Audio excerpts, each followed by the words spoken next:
Mr. Widemouth by PerfectCircle35. During my childhood, my family was like a drop of water in a vast river, never remaining in one location for long. We settled in Rhode Island when I was 8, and there we remained until I went to college in Colorado Springs. Most of my memories are rooted in Rhode Island, but there are fragments in the attic of my brain which belong to the various homes we had lived in when I was much younger. Most of these memories are unclear and pointless, chasing after another boy in the backyard of a house in North Carolina, trying to build a raft to float on the creek behind the apartment we rented in Pennsylvania, and so on. But there is one set of memories which remains as clear as glass, as though they were just made yesterday. I often wonder whether these memories are simply lucid dreams produced by the long sickness I experienced that spring, but in my heart, I know they're real. We were living in a house just outside the bustling metropolis of New Vineyard, Maine, population 643. It was a large structure, especially for a family of 3. There were a number of rooms that I didn't see in the 5 months we resided there. In some ways it was a waste of space, but it was the only house on the market at the time, at least within an hour's commute to my father's place of work. The day after my 5th birthday, attended by my parents alone, I came down with a fever. The doctor said I had mononucleosis, which meant no rough play and more fever for at least another 3 weeks. It was horrible timing to be bedridden. We were in the process of packing our things to move to Pennsylvania, and most of my things were already packed away in boxes, leaving my room barren. My mother brought me ginger ale and books several times a day, and these served the function of being my primary form of entertainment for the next few weeks. Boredom always loomed just around the corner, waiting to rear its ugly head and compound my misery. I don't exactly recall how I met Mr. Widemouth. I think it was about a week after I was diagnosed with mono. My first memory of the small creature was asking him if he had a name. He told me to call him Mr. Widemouth, because his mouth was large. In fact, everything about him was large in comparison to his body, his head, his eyes, his crooked ears, but his mouth was by far the largest. "You look kind of like a Furby," I said as I flipped through one of my books. Mr. Widemouth stopped and gave me a puzzled look. "Furby? What's a Furby?" he asked. I shrugged. You know, the toy. The little robot with the big ears. You can pet and feed them, almost like a real pet. Oh.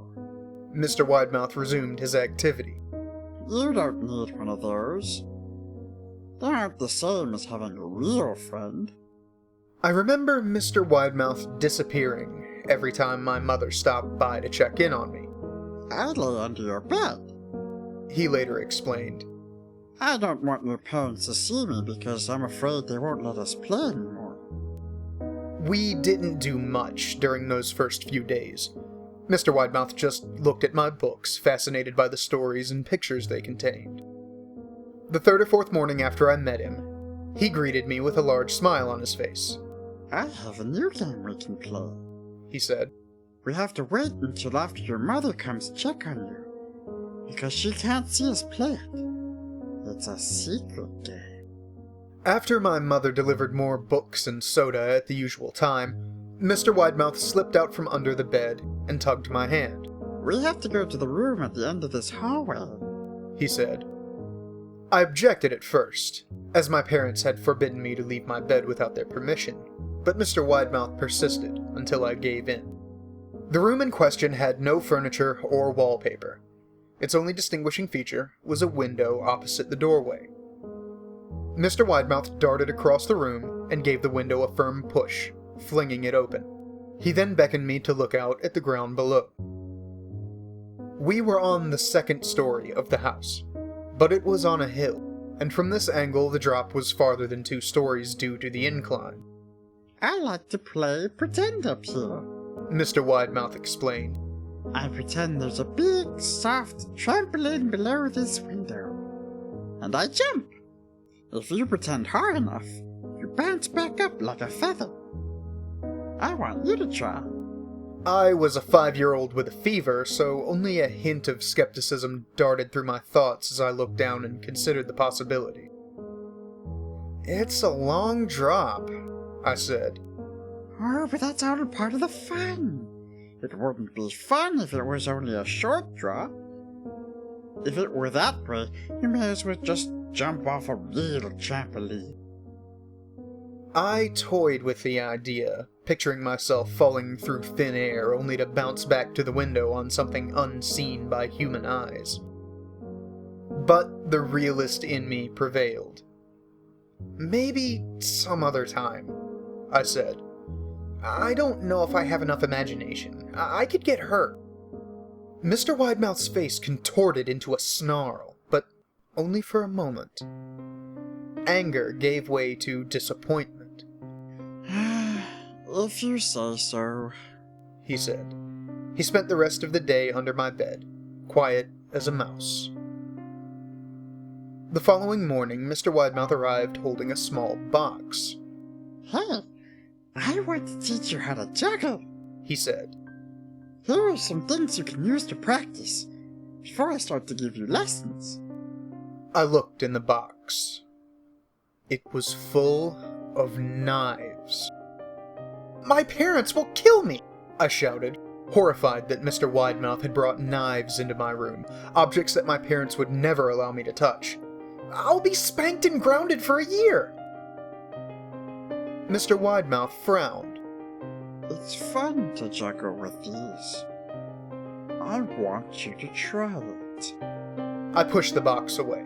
I can't. I'll get in trouble. Knives aren't safe to just throw in the air.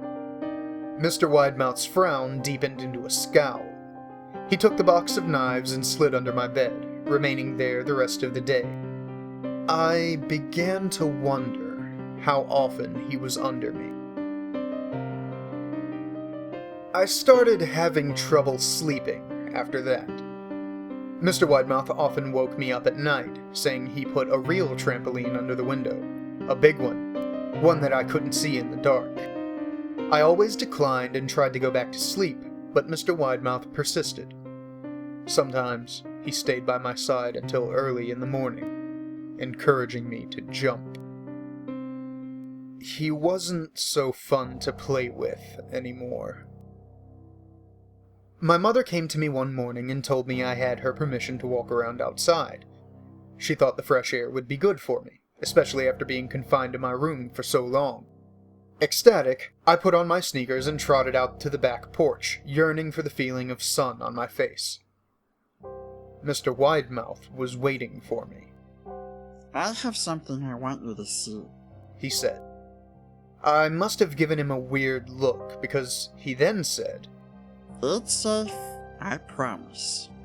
I followed him to the beginning of a deer trail which ran through the woods behind the house. This is an important path, he explained. I've had a lot of friends about your age.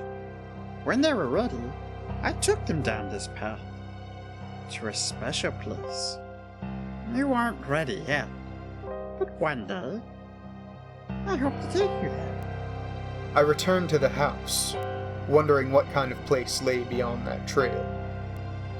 2 weeks after I met Mr. Widemouth, the last load of our things had been packed into a moving truck. I would be in the cab of that truck, sitting next to my father for the long drive to Pennsylvania.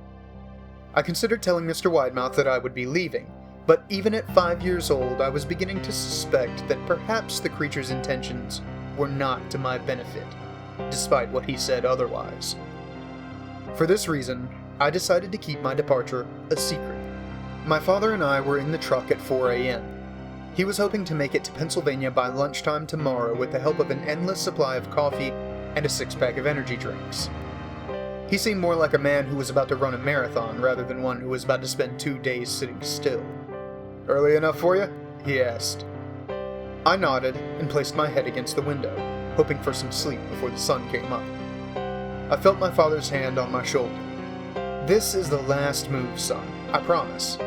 I know it's hard for you, sick as you've been. Once Daddy gets promoted, we can settle down and you can make friends. I opened my eyes as we backed out of the driveway. I saw Mr. Widemouth's silhouette in my bedroom window. He stood motionless until the truck was about to turn onto the main road. He gave a pitiful little wave goodbye, steak knife in hand. I didn't wave back. Years later, I returned to New Vineyard. The piece of land our house stood upon was empty except for the foundation, as the house burned down a few years after my family left.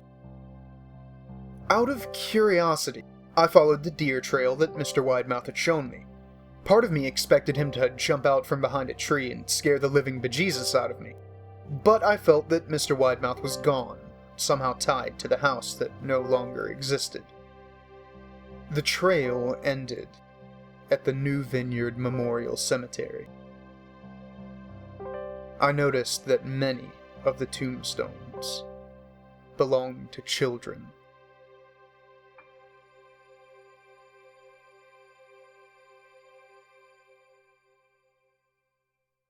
Hey folks, this is Mr. Widemouth.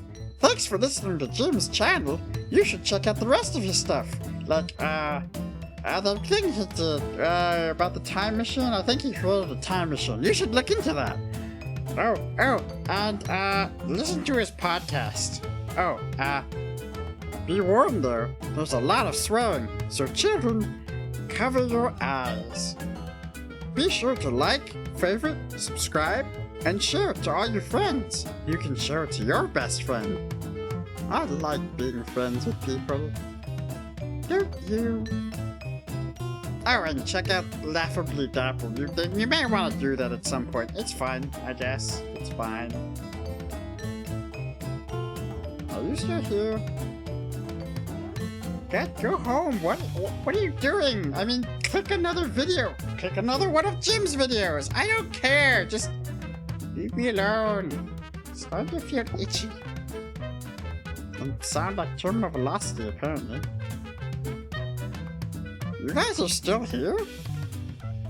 Huh. I thought you would have clicked another video or something. Well, why don't you?